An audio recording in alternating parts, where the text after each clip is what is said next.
À bord de trottinette. Nous allons près d'un lac, tranquillou, discuter. Putain, ça fait 1 mois et demi que j'ai pas conduit ma voiture. Je peux vous dire que trottinette se porte bien. Alors moi, wow, le soleil ça rase. Waouh, ça crame. Il faut savoir que je l'appelle celle-là trottinette parce que je possède une voiture encore plus grosse. Pour les intimes, Kia Carnival 7 places de 192 chevaux, 2 litres 9 CDRI, voilà, un bon vieux veau, un truc comme ça quoi en gros, un bon vieux gros truc mastoc de 2 tonnes et qui d'ailleurs trottinette va plus vite, hein, et oui, trottinette va plus vite que mon Kia, ouais, que ce soit en accélération ou pour doubler. Trottinette se porte à merveille. Ils ont à peu près le même kilométrage d'ailleurs. Maintenant même la Kia elle est à 270 000, c'est là 260 000 km pour la Kia. Faut savoir qu'on l'avait acheté. Elle avait moins de 100 000 et on lui a mis tout ça en 4 ans. Donc ouais, on lui a mis des bornes dans le queue. Et de toute façon les gars, hein, c'est fait pour s'en servir, non? Bon, voilà. Alors, faut savoir que trottinette, je vais l'acheter 500 €. Et oui les gars, 500 €. En fait, exactement, avec contrôle technique. Donc 50 € le contrôle technique. Et voilà, putain, il a pris du... Pouf, elle est sacrément sale. Alors, je vais vous montrer un petit truc. Tadam! Donc je me suis fait plaisir. J'avais mal au cul avec mon dernier vélo, c'était incroyable. Et en plus de ça, il était trop petit. Donc, et puis ça faisait 4 ans que je l'avais. Donc je me suis acheté le Bitwing Rock Rider 520, comme on peut le voir. Mais il va pas rester longtemps comme ça. Donc on va aller en bas et on va en discuter. Bon, je vais vous parler un petit peu de moi et de ce que j'ai fait un peu là.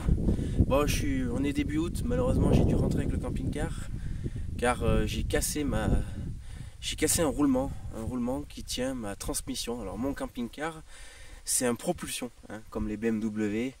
Et donc du coup, voilà, il y a un arbre de transmission qui permet de transférer la force aux roues et ça traverse le camping-car. Voilà, donc bon, il est fait comme ça, c'est les Ford Transit MK4 de 2000.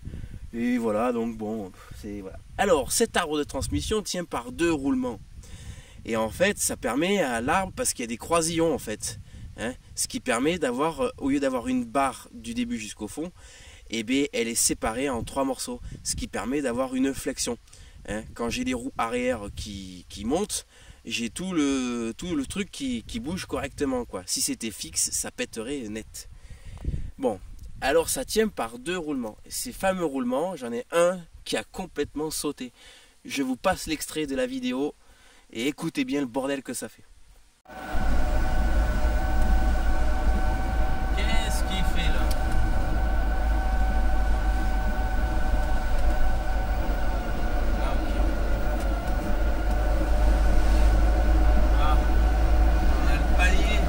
Transmission qui est cassée et ça s'entend, hein.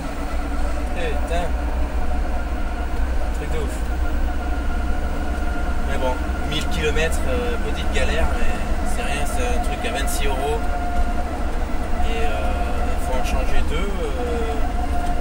et en fait c'est l'arbre de transmission qui touche sur le palier et vu qu'il y a du caoutchouc, et bien, ça couine et c'est casse-pied.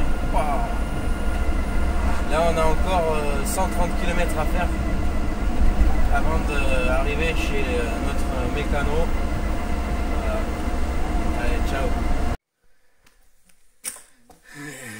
Ah oui, mais le roulement est bon, mais il est tout explosé. T'avais pris du jeu là-dedans. Ah oui, c'est arraché. Enfin, Ouais. oui, c'est. Ouais, du coup comme la cardane a tourné comme ça. T'as vu avec quoi ça tient? Ça tient rien, hein. La cardane tournait comme ça là. Ouais.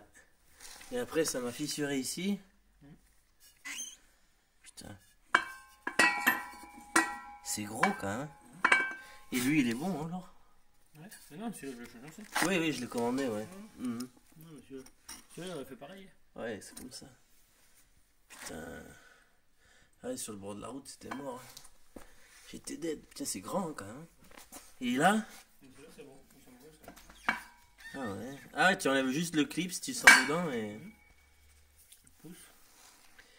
Ouais. Mais ouais. Putain, ouais, c'est explosé. Ah ouais, dis donc. J'ai eu de la chance alors. Ouais. J'ai fait 800 bornes. Hein. Entre les pneus. Entre les pneus et le machin. La barre, on entendait faire quand je passais les rapports là au feu rouge, ça faisait clank. Le truc et tout, truc de ouf. Mais je suis arrivé chez moi. J'ai tenté l'expérience et ça a réussi. J'ai réussi à me sortir de ce bourbier de merde et ça a fonctionné, donc je suis content, donc je suis là, voilà. Bon, du coup il me reste un peu de sous. Je compte pas retourner là-bas parce que je vais devoir travailler tout le mois de septembre. Ah oui, oblige. Et donc du coup ça sert à rien, on s'en fout, c'est ma life. Alors, du coup, vu qu'il me reste un petit peu de thunes, vite fait, parce que je roule pas sur l'or non plus. Et j'ai échappé à l'opération, la petite opération chirurgicale du racket là-bas aussi. C'est pareil, parce que là-bas il n'y a pas d'eau, il n'y a pas de quoi vider les shots et tout. Moi j'adore ce vélo. Alors je suis pas... Vous comprenez bien que je me fais tellement d'argent avec YouTube que bien sûr le vélo, j'ai dû le payer. Ah oui. Parce que la YouTube Money, ça rapporte tellement que si j'étais à Decathlon pour dire je veux un vélo gratuit, il m'aurait... Oh, il y a un beau poisson là. Voilà. Ça vient de bouffer là. Alors. Donc. Rockrider 520. Équipé de jantes 27,5 pouces. Avec les pneus Between... Between quoi? All-terrain. Bon, alors je peux vous dire que ok, par exemple ici, faut pas aller trop vite, sinon c'est la rêche. Je vous avoue que je l'ai un peu malmené ce pauvre vélo quand même parce que je sais pas si c'est des vélos faits pour ce que je fais, mais moi j'aime ça, j'aime le vélo, je me promène et tout. Moi, quand j'achète un produit, il faut que ça sert. C'est ce que je vous disais avec trottinette. Eh ben, il faut qu'elle serve. Voilà. Donc là, ce que je vais faire, c'est que je vais y foutre un moteur Bafang 500 watts à la roue arrière. Alors, pas au plateau, attention, attention, je vous préviens. Je ne mets pas un moteur Bafang 500 watts au pédalier. Pourquoi? Parce que je fais pas que de la route. Moi je vais là, je vais là, je vais là, je vais là où ça peut rouler. Là, par exemple, ça peut y aller, j'y vais. Donc, c'est juste que maintenant à 31 ans, et puis quelques kilos en trop, bon, voilà, je vais passer en électrique. Je vais tricher un peu. Hein. Vous comprenez un peu quoi. Non, mais c'est surtout que en fait, je vous avoue que mon idée, ça serait de m'en servir pour le camping-car. Et donc du coup je l'attache derrière et j'ai pas besoin de bouger si je veux aller faire des courses et trucs comme ça. Hop, hop, un sac à dos, un vélo électrique et hop là. Voilà, c'est ça que je veux faire en fait. Et puis bon, vous avez bien vu, si vous partez en vacances, et bien voilà, à Bayonne, c'est la ville, elle est orientée vélo. Tout est fait pour les vélos. Il y a des parcours vélo, il y a tout. Et il y a tout, voilà. Tu vas à Souston-Plage, mais laisse tomber, c'est la ville au vélo. C'est un truc de ouf. C'est mieux d'être en vélo que d'être en voiture. Et alors, je parle même pas d'être en camping-car. Parce que être en camping-car, ça pose des problèmes où il faut soit fabriquer une place et revenir et se prendre 60 balles de FPS, soit trouver une place adéquate mais à 1 ou 2 km à pied. Ouais, moi je me prends pas la tête, je me gare à Souston-Plage par exemple, parce que j'ai fait cet été.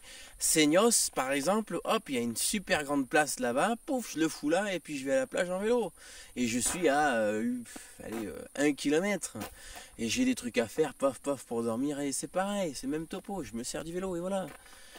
Bon, le problème c'est que j'ai une famille et ils ont aussi les vélos, mais ils seront pas électriques eux. Alors il va falloir que je pense à eux. Surtout à ma fille qui a 7 ans. Et donc du coup, voilà, elle peut pas se permettre de faire des gros trajets.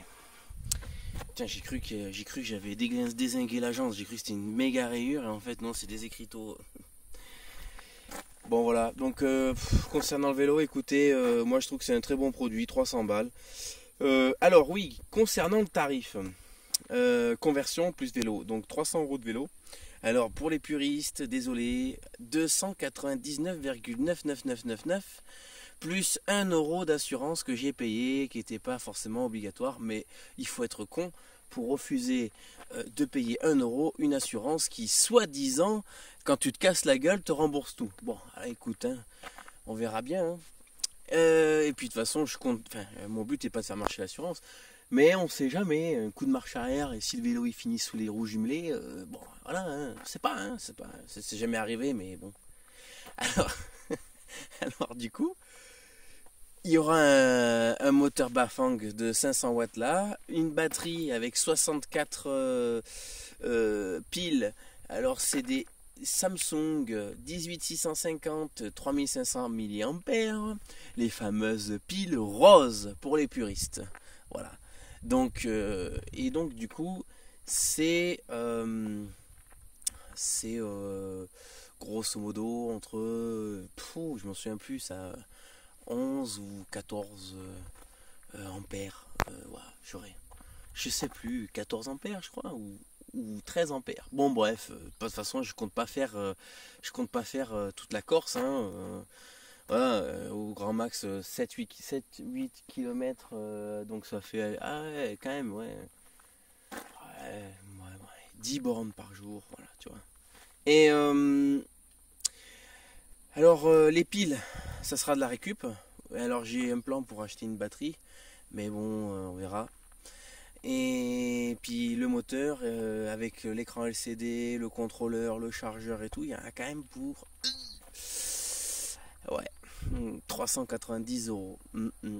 Ouais, ça nous fait un vélo quand même à pratiquement 900 balles. Tout converti avec la batterie et tout, ça fait 900 €. 900 €, on a quoi? On a un bon petit scooter thermique. Je parle pas des trucs Shintok, moi je parle de vrais scooters, hein, de ma génération. Un petit Spirit, un Booster, un Biwiz, un Nitro, voilà. Mais je me vois pas porter un Nitro derrière, je peux pas en fait, sur le camping-car, il est trop rallongé le mien. Et en fait, l'attelage, il peut pas prendre, je peux pas porter de poids en fait, voilà. Je peux tirer, mais le poids vertical sur ma boule, je peux pas. Alors donc du coup voilà, le choix se porte sur un vélo. J'ai voulu prendre ça, alors je sais pas si j'ai fait une connerie, mais de toute façon on s'en fout, c'est garanti 2 ans et permis de casser en plus. Donc.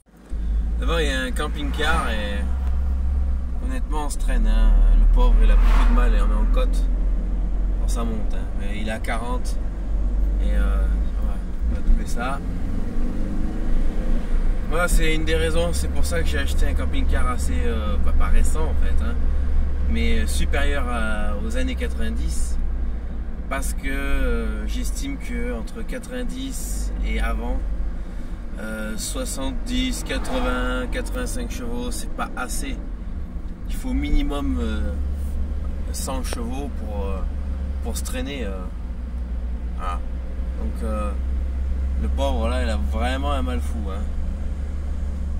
Alors c'est un, si je me trompe pas, c'est un J5 ou C25, c'est chausson avec le vasistas ouvert. Faut pas rouler avec les vasistas ouverts, même s'ils disent qu'on peut, c'est pas recommandé parce que vous allez le perdre en route, ou vous pouvez niquer les charnières après, il peut avoir du mal à fermer.